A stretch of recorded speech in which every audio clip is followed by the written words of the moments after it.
Good morning, people. Oh shoot. Okay. So welcome back to my channel, and in this video I want to show you a little bit about more of my Poshmark journey actually. So last week, after I posted my video about Poshmark slow sales resolution and tips and stuff, one of my friends told me that it might be a good idea for me to share with you what my listing process is like, because I know a lot of people seems to have problem listing their products on Poshmark, and me on the other hand, I'm kind of like whatever. I just want to get all my listing posted so I can post or list a lot of items in a day. Listing process is not a problem for me.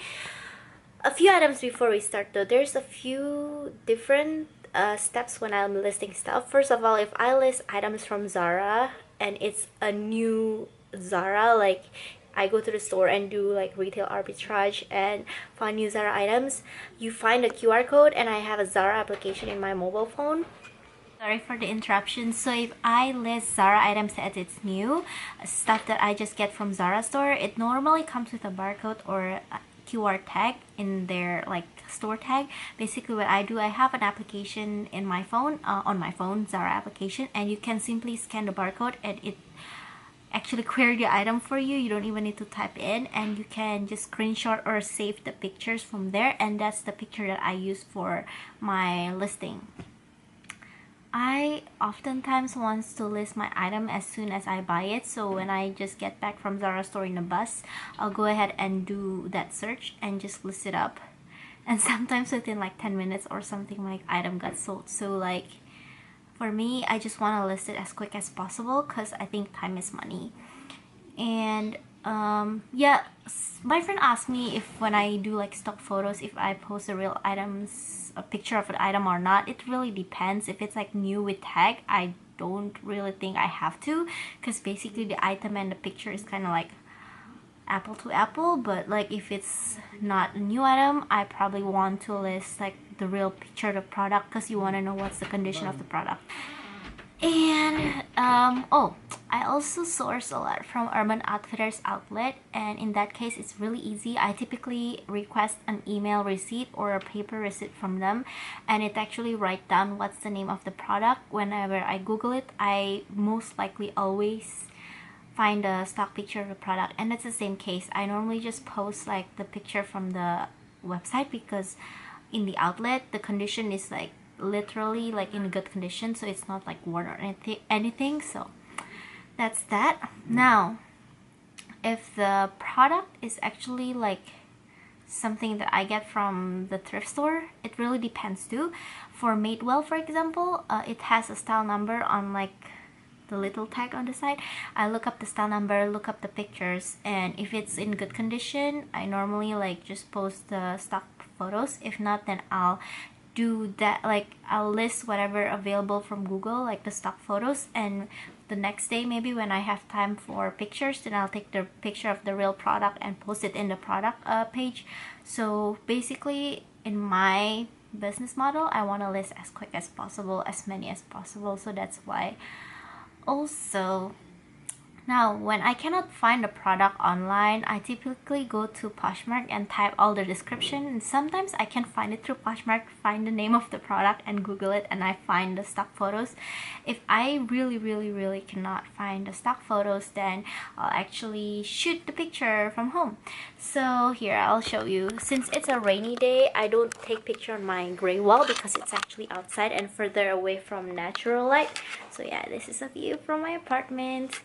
And basically I own myself, like I own a mannequin because I'm a fashion design student, and I have a size 4 mannequin, which is like my size. And then I normally put up the item on this mannequin and actually just put it behind this yellowish wall or gray wall whenever or whatever I want. But whenever it's like a skirt or something that I cannot really put on a mannequin, then I have this wooden hanger, and I just hang it on the wall, and then yeah, and then just take the picture from here. And I take all my pictures using iPhone, so it is, I don't know, I've taken picture using iPhone before, and I've taken picture using a camera, and I feel like the iPhone I mean, I feel like the one from camera is just much sharper, but it's a little bit darker.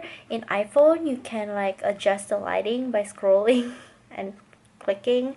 Well, if you don't know what I'm talking about, you can ask question and I'll show you next time. But I find that iPhone quality is sufficient for Poshmark, honestly. I don't use the in-app camera. I actually use the built-in camera application, and I'll just post the picture after I took everything on Poshmark. So that's it. Now I'm gonna cut off this video and I'm gonna go over to the computer to see you my listing process. So right now I'm gonna show you the process of listing on my phone, and this is the built-in application, but I want to use the pictures that I have actually already in my camera or in my photos in the iPhone. So I select the pictures, which is normally the picture from far, close, and the back, and the tag, and I adjust it so that the focus of the picture is my item, just to make it big and clear.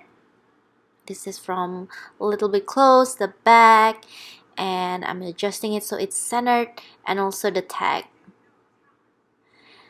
So I don't add filler and I just go straight to listing. For the title, I always say NWT if it's new with tag, and then just the brand, the color, the material, the style, and the type of item, which is miniskirt and probably size. And then on description, I always say, you know, what is it? Like, is it versatile, casual, formal, romantic, cute, or fun? And what is it? Like the ruffle skirt, and there's like comfortable knit material, or is it like, you know, more stiff and, you know, formal, or yeah, stiff basically. There's elastic waistband, which, you know, it kind of explain what closure type the item has. And I will just say new with tag, and it is in great condition, so people know what kind of condition it is in. I don't normally put the size what type of item it is. I say mini skirt, and the size, which is M, the brand, whatever, Zara, right? And the color, which is black. If you can put more color, that will be good because it will be more likely to show. It's also important to put new with tag. And for the item price, I normally Google it up and see what's the typical price of this item. And if I don't know, I either put 0 or I just put, you know, like approximate price for this. And there you go, I listed, and it should now be available on my closet, as you can see over here. I don't typically put measurements. I normally just do it ad hoc because I find that most of my sales don't even require measurements, so that's why I don't really care. Unless they ask me, then I'll start measuring. I don't need to do more work than I'm already doing. Now I think I'm just showing you a process of listing another item. Again, this is a new with tag item actually from Zara. So this is the one with mannequin instead of with the hanger. Yeah, it's not much different. Again, like picture from the front, from the back, and from the side. So I also use Snapseed a lot for editing my pictures.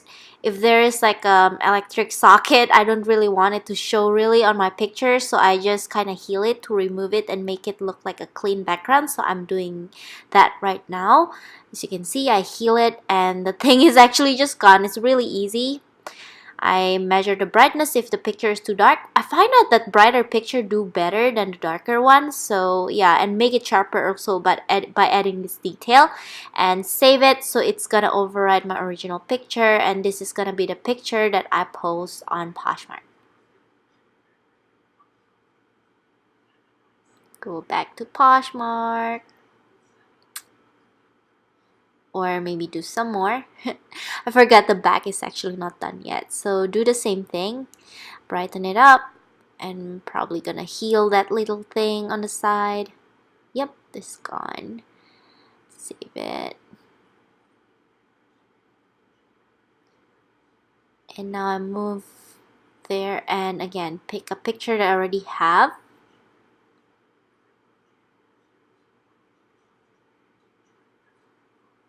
Adjust it or accept as is.